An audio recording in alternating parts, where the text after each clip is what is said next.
संगठन आपको विज्ञापन दे रहा है। तो पूर्व सैनिक सेवा परिषद नए मीटर लगाने के बाद कई शिकायतें समाचार पत्रों के माध्यम से पढ़ने से मिल रही हैं। अतः पूर्व सैनिक मांग करते हैं कि नए मीटर जो लग रहे हैं उनका औचित्य क्या है, उपभोक्ता पूर्व सैनिकों को उपभोक्ता एवं पूर्व सैनिकों को बताने की कृपा करें। धन्यवाद।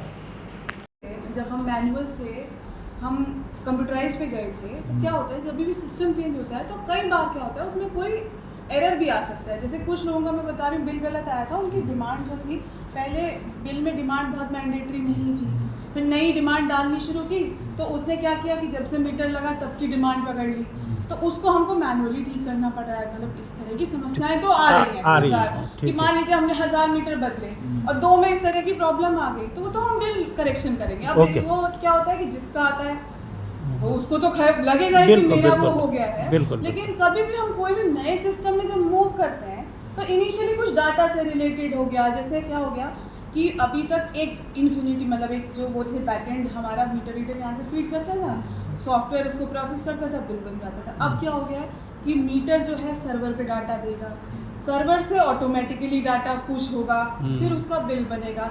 तो नए सिस्टम में कई बार क्या होता है इंटीग्रेशन प्रॉब्लम्स भी आती हैं। ऐसा मैं नहीं कह रही हूँ कि भाई 100% एक का भी बिल गलत नहीं आ रहा है, कुछ चीज़ें आ रही हैं कि जैसे मान लीजिए कि मीटर लगा 2 साल पहले, अब उसमें क्या हुआ कि हर महीने की डिमांड तो उतनी उसने इकट्ठे उठा ली, उन सबको लेकिन करेक्शन करने का प्रोविजन है हमारे। ये भी ना चाहे कि तुम्हारा कंजम्पशन कितना यूनिट हुआ उसके वो बिल नहीं आना चाहिए। अभी 24 मई को हमारा लगा था, 24 मई से हमने 2800 रुपये दे दिए हैं।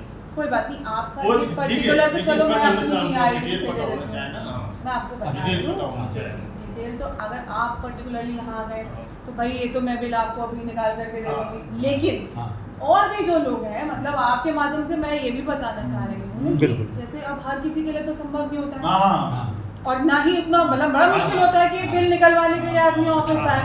तो उस कंडीशन में आपका जो नंबर होता है ना, वो जैसे क्या तो जो नए कनेक्शंस हैं उनमें तो रजिस्ट्रेशन के टाइम पे नंबर डल ही रहा है, मोबाइल नंबर, तो कोई दिक्कत ही नहीं है। और पुराने वालों में प्रोविजन है, आप upcl.org की वेबसाइट पे जाइए, कनेक्शन नंबर सबके पास है बिल में, उस कनेक्शन नंबर को डालिए और बिल अब का नहीं पिछले काफ़ी सालों का बिल उसमें डिटेल सहित अवेलेबल रहता है, तो आप देख सकते हैं उसमें, ऐसा कोई दिक्कत नहीं है। अगर आपको नहीं, वैसे आप आए हैं यहाँ तो हम निकाल ही देंगे, लेकिन अगर आपको नहीं दिख पा रहा है तो आप वो वेबसाइट खोलिए, उसमें आपका चाहे तो आप कनेक्शन नंबर भी रहता है मेंशन बिल पे और अकाउंट नंबर भी रहता है।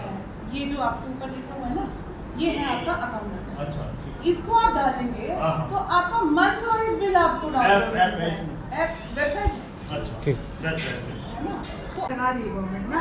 जो पॉलिसी आई है वो यही है कि कुछ का मान लीजिए यहाँ पे पौड़ी में आप जिले में देखिएगा, कोटद्वार में तो लोग रह रहे हैं, पहाड़ में आप देखें तो लोग दिल्ली रहते हैं, साल में 2 बार आते हैं, उनके घर पे रीडिंग बिल नहीं हो पाता है ना, तो वो मीटर जो है ऑटोमेटिकली वो 1 से 1 का बिल बनाएगा। अभी 2 महीने के बिल आते हैं, फिर वो हर महीने प्रोसेस हो जाएगा। विद्युत का पड़ता था वो 340 2 महीने में, अभी हर महीने आ रहा है, तो 340 रुपये क्यों आ रहा है हर महीने का? नहीं डेज से देखिएगा कैलकुलेशन ना, कैलकुलेशन आपको बिल का ड्यूरेशन देखिएगा, 340 दोबारा नहीं, एक ही सिंगल मंथ पे आएगा। इसका जो टैरिफ है ना वो नहीं हो सकता, पॉसिबल नहीं है। अगर होगा तो आप ऐसा मुझे एक बार दिखा दीजिएगा, ठीक है? जो नया टैरिफ है उसके अकॉर्डिंग जो स्लैब है ना उसी के हिसाब से आएगा। इसलिए बोल रहे हैं हम क्योंकि इस महीने नहीं आया ना बिल नहीं आया। देखिए जो टैरिफ है वो बीच में वो हुआ था 1 किलोवाट तक जो है आपका 75 पर किलोवाट पर मंथ